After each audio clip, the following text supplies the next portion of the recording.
Hello once again, watchers of good movies. My name is Pell, and this is once again coming from my dorm room. Now, this week I went and saw Ender's Game, the movie adaptation of the great book that is Ender's Game, and this is my review for it. There will be a spoiler-esque section after the credits of this video, so stay tuned after those to see my thoughts on the ending. And in this review, I'll be comparing a lot of the movie's stuff to the book, because if you keep up on this channel, you saw that I reviewed the book version of Ender's Game earlier this summer. Link to that will be in this area somewhere. And yeah, let's get started. Now, the main protagonist in this story is a person named Ender Wiggin. He is a immensely gifted child. He's strategic, and he is a very smart person. And he is played by Asa Butterfield, and the actor does a really nice job with the role. And very quickly into the story, we're introduced to Harrison Ford as General Graff, and he also does a good job. He portrays the emotion that Graff has and the immense reason why he needs Ender so much, and he puts a lot of emotion behind that, and it's a really cool thing.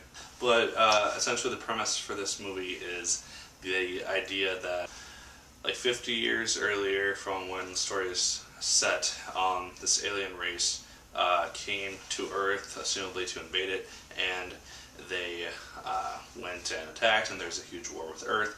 And this one guy named Maser Rackham, he is the one who sacrificed himself to destroy the enemy and send them back to their home planet. Now it's 50 years later, and it's basically Earth on the offensive now, and them building up their army to prevent any sort of huge catastrophe like this from ever happening again. This is where Ender comes in, because they basically look for kids who have a potential in military strategy, and they train them to use that strategy to eventually help them stop this horrible event from ever happening again. So Ender is the one who is chosen. He is sent to battle school, where he learns all this type of stuff. Things develop through that. Now, some quick comparisons to the book. For like the first 10, 15, 20 minutes of the movie, where we are introduced to Ender and a bunch of stuff that starts off the story, those actually follow the book really, really well, because we see the huge battle that happened, and then we see Ender. He has the chip in his neck, which has to be removed. We see the bullying scene where he essentially puts a kid in the hospital, and we see a bunch of these things that are in the beginning of the book, which I really liked seeing that the director chose to keep that stuff in and keep it fairly accurate. After that, though, it starts to kind of branch out a little bit. Now, I understand that the movie is 2 hours long and they couldn't put everything from the book in there. It still felt fairly rushed as someone who knew the story and a bunch of things that they left out. For example,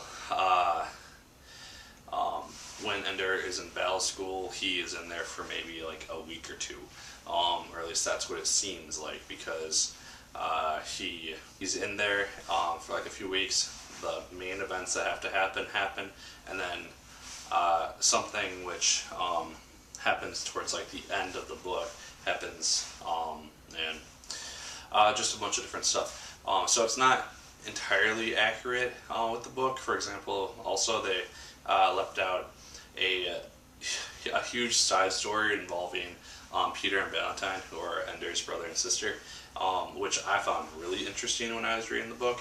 So I was a little bummed that they left that out, and for the future novels themselves, apparently that is a big thing in the books themselves. So I don't know how they'll do that if they choose to continue the series in its movie format. The special effects in this movie are actually really, really cool. They're really well done, especially the space battles and everything like that. Those are all really cool and well done. In the movie, Ender has this game, which is essentially called a mental game or a mind game, and it's where his consciousness portrays the events which happen on the screen and in the game. And I really really liked how those looked. I like that they also kept that in the movie.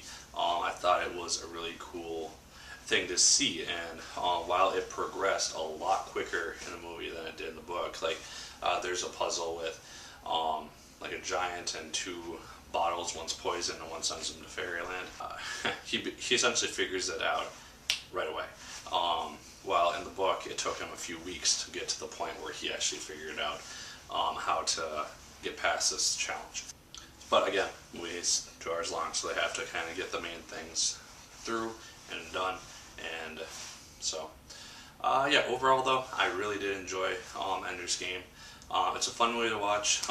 If you've read the book, you might be a little bit disappointed by some things, like I was. I thought they did the ending really well, which I'll talk about in about a minute. But yeah, definitely go check it out. It's a good sci-fi movie.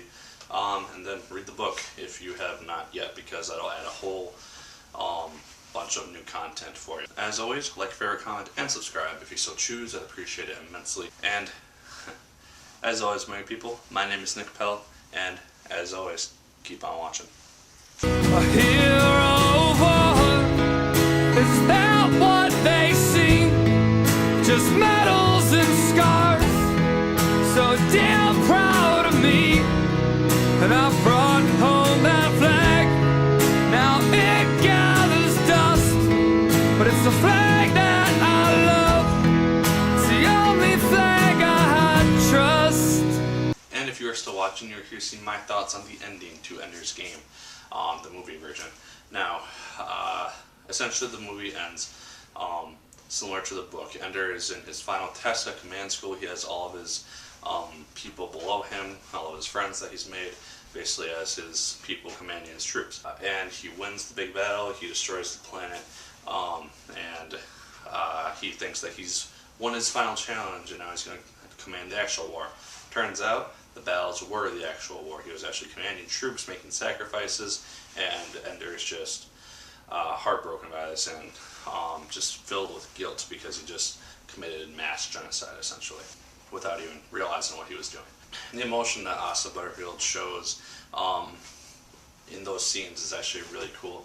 He brings out some anger and some other really well done emotions, and you see that he makes Graf kind of think about the fact that he did what he did. And I really like the quote.